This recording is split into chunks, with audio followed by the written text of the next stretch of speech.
Hello students, आज हम पढ़ेंगे नाइन्थ क्लास की साइंस की 42nd वर्कशीट जिसका टॉपिक है law of conservation of momentum. बच्चों, पिछली वर्कशीट में हमने थर्ड लॉ ऑफ मोशन और मोमेंटम के बारे में बात की थी। ठीक है, आज हम उसी से related law of conservation of momentum की बात करेंगे। देखो, थर्ड लॉ ऑफ मोशन क्या कहता था कि there is a reaction to every action, है ना। अब थर्ड लॉ के अकॉर्डिंग और law of conservation of momentum के अकॉर्डिंग क्या है, the sum of momentum of two objects before collision is equal to the sum of momentum after the collision provided there is no external unbalanced force acting on them। इसका क्या मतलब हुआ कि जो दो ऑब्जेक्ट्स का टोटल मोमेंटम है वो कोलिजन से पहले और कोलिजन के बाद इक्वल होगा और उनके ऊपर कोई भी आउटर फोर्स एक्ट नहीं करनी चाहिए। ठीक है, और इसको हम इस तरह से भी बोल सकते हैं, total momentum of two objects is unchanged और कंजर्व्ड बाय द कोलिजन। अब एग्जाम्पल हम यहाँ ले सकते हैं।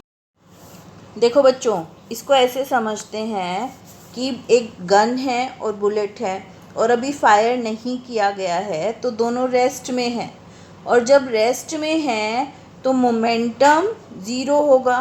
पर जैसे ही गन को फायर किया गया, बुलेट के ऊपर फोर्स एक्सर्ट हुई और बुलेट कहाँ एक्सिलरेट होगी, फॉरवर्ड डायरेक्शन में, और साथ ही साथ गन के ऊपर एक फोर्स अप्लाई होगी बुलेट के द्वारा अपोजिट डायरेक्शन में।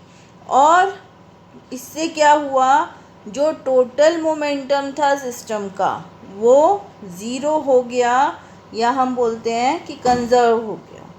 ठीक, अब इसके लिए इक्वेशन हम कैसे देख सकते हैं। मान लो हमारे पास टू बॉल्स हैं जो अपोजिट डायरेक्शन से आ रही हैं, और जब एक दूसरे की तरफ आ रही हैं तो उनका कोलिजन होगा, यानी कि आपस में टकराएंगी। और टकराने से पहले इन दोनों का जो मोमेंटम था, यानी कि इनका मास इनटू वेलोसिटी, तो वो जितना था वो मोमेंटम के बाद भी उतना ही रहेगा। आओ देखते हैं कैसे होगा। मान लो बॉल ए है और बॉल बी है। ठीक है, बॉल ए का मास है m और बॉल ए का बिफोर कोलिजन वेलोसिटी है ua और आफ्टर कोलिजन वेलोसिटी है va। ठीक, इसी तरह से mb और mb दोनों के क्या हैं, मोमेंटम्स हैं, मोमेंटम ऑफ बॉल ए और मोमेंटम ऑफ बॉल बी। अब रेट ऑफ चेंज कैसे निकलेगा, तो रेट ऑफ चेंज निकलेगा एक्शन फोर्स, यानी कि जो फोर्स एक्सर्ट की बॉल ए ने बॉल बी के ऊपर, वो इक्वल होगा M A into V A minus U A, यानी कि वेलोसिटी में चेंज अपॉन टी। इसी तरह से बी के लिए निकाल लेंगे, और दोनों के लिए हमने क्या कहा, इक्वल एंड ऑपोजिट। तो जो फोर्स ए ने बी पर लगाई वो किसके इक्वल है, जो फोर्स बी ने ए के ऊपर लगाई, पर उसके ऑपोजिट है, इसलिए यहाँ पर हम माइनस साइन का यूज़ करेंगे, ऑपोजिट डायरेक्शन में था ना। और यहाँ पर इनकी वैल्यूज़ को हमने इक्वल करके रख दिया, तो हमें क्या मिला, एंड में हमें प्राप्त हुआ M A U A plus M B U B is equal to M A V A plus M B V B. इसका मतलब है momentum of A before collision plus momentum of B before collision is equal to momentum of A after collision and momentum of B after collision. तो क्या है, total momentum हमेशा equal होगा, यानी कि अनचेंज्ड होगा, या हम कह सकते हैं कंजर्व्ड होगा। तो बच्चों, ये थी वर्कशीट। आओ अब कुछ क्वेश्चंस देखते हैं। Write the law of conservation of momentum अभी हमने पढ़ा the sum of momentum of two objects before collision is equal to the sum of momentum after the collision provided there is no external unbalanced force acting on them. Next question is, why does an air-filled rubber balloon swing here and there when air escapes from the mouth of it? देखो, balloon से जब air निकल रही है, ठीक है, तो किस डायरेक्शन में जा रहा है? एयर के ऑपोजिट डायरेक्शन में जाएगा. ऐसा क्यों है? क्योंकि एयर निकल रही है तो वो इक्वल फोर्स एक्सर्ट कर रही है बैलून के ऊपर, बट ऑपोजिट डायरेक्शन में लगेगा तो बैलून एयर की ऑपोजिट डायरेक्शन में जाएगा. ठीक है.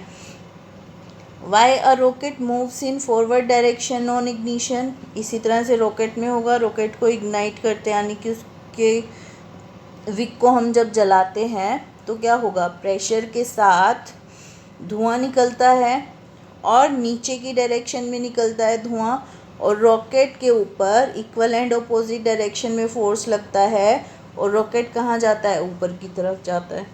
ठीक. Next is complete the equation of conservation of momentum for two objects A and be moving with different velocities along straight line. तो यहाँ क्या आएगा? MAUA और इधर आएगा MBVB.